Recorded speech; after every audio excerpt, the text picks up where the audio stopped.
Let's pick up with part 2 of building a quiz in Moodle. We're scrolled down right now about halfway down the screen, and we're into the section called Attempts. So if you want to scroll down there to get where we are in this beginning part.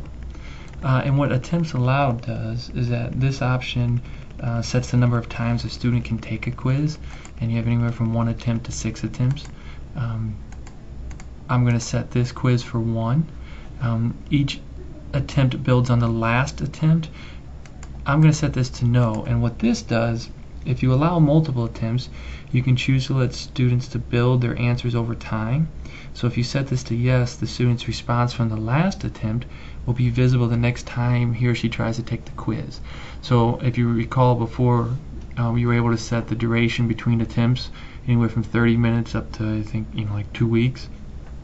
So if they took it and you gave them 1 day, and they took it on Thursday, then when they tried to take it on Friday, their incorrect answer would appear, so the students would know, okay, don't try that answer, try something else.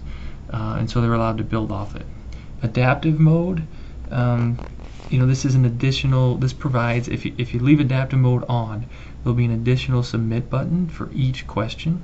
And if the student presses this button, then the response to that particular question is submitted to be scored, and the mark achieved is displayed to the student. Okay, the quiz will then allow the student to try again immediately, but a penalty will be applied to the score. Okay, and that's where you can get into setting it, the grade, and how you want to set the grade. Okay, so I'm going to put adaptive mode as no. So I don't want that additional submit button, and I don't want them to have multiple attempts because I've only given them 1 attempt. But from your standpoint, this is your choice.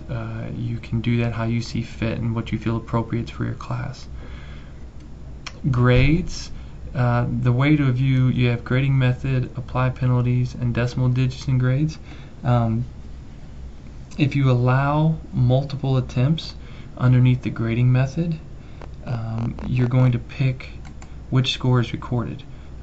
The highest, average, first attempt, or last attempt. For the settings that we have with 1 attempt, I'm going to take the first attempt. If you're going to allow them to come back or have multiple attempts, you could pick the highest one. You could pick the average of the 2, so even though they get it incorrect and you allow them to pick the correct one through multiple attempts, they're averaged together. It's your choice. Okay. Apply penalties. This only applies if the quiz is run in adaptive mode, and because we're not, I'm going to put it on no. Okay, so if you're not in adaptive mode, keep it on no. Okay, decimal digits and grades. The idea of this is to set the number of decimal places in the grade for the quiz. So if you wanted to be able to set the grade to 86.2, you can. That's your decision. Okay, I'm going to have mine set, or for this sample here, we're going to set it at 0. Now we come down to the review options, and here these are what kind of feedback the student will get, either immediately or after a period of time or after the quiz altogether. So you have immediately after the attempt, which is as soon as they click on an answer or submit an answer, the feedback that'll come back. Moving you over to the right here, you have later while the quiz is still open, so that at some point this feedback comes to the student. Or you have after the quiz is closed. Okay. Now underneath each section you have the same choices of responses, answers, feedback, general feedback, scores, and overall feedback. So I'm going to move you back over to the right here.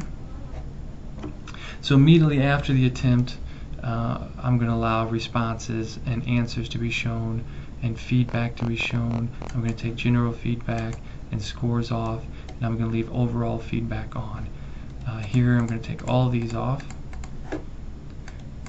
and then after the quiz is closed, I'm going to allow for feedback, responses, and scores. Again, it's up to you, and I encourage you to play with that and kind of create quizzes or bodies of quizzes with simple questions in them, and attempt it and go through it so you get an understanding of how it looks and how it feels and what fits best for your students. The next section is security, and this deals with as much as you can control from the instructor's standpoint, and have control over the quiz through Moodle and the security that Moodle provides. And so if we put this in a secure window, a show quiz in a secure window, this will open the quiz in a new window without the forward and back buttons, or without the address bar, or without any other navigational features. So essentially this prevents students from navigating to other sites during the quiz. So I think that's, again, that's your choice. A required password, if you have it set to a specific date and you want to give a student the password to get in, what that'll do is it'll allow the student at any time during the day, say you just have to take the exam on Friday, and some students take it at 8 a.m., some take it at 2 in the afternoon. Well, if you set this and set the password, it will allow the student to do it whenever they want. They just enter the password, but as soon as they enter the password, they have to begin the quiz.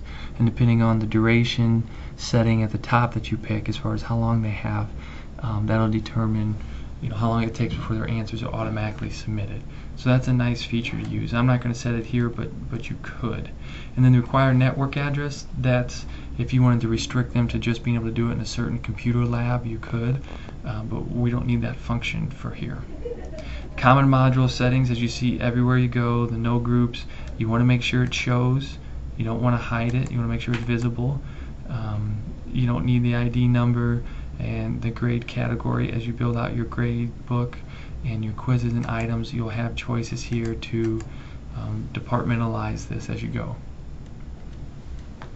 Now, overall feedback, what this does is this actually relates directly to